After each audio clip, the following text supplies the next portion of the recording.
Ultimate Race. Merry Christmas once again, everyone, and they're off. We've got a scramble for front position. Now we have Chanel Cotto draws for your lead conqueror, moving up by the release Field Runner. Sergio Boy comes next. Dugus Paramore moving up face to face. Then by the rail is Reward for Effort, heading towards the half mile pole. Conqueror running on the outside. By the rail is Field Runner. Then racing now in third, Dugus Paramore.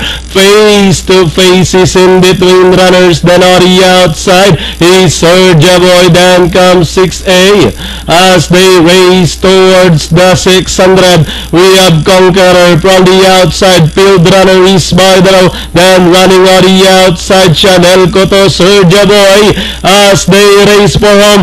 Field Runner, Conqueror at the center. Then moving up by the rail, Dugus Paramore. Running on the outside, Chanel Cotto, Sergio Boy.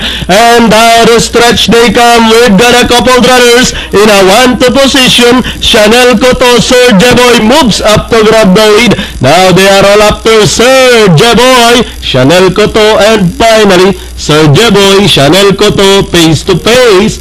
Conqueror, then comes Field Runner, Reward for Effort, and Dugus Paramore.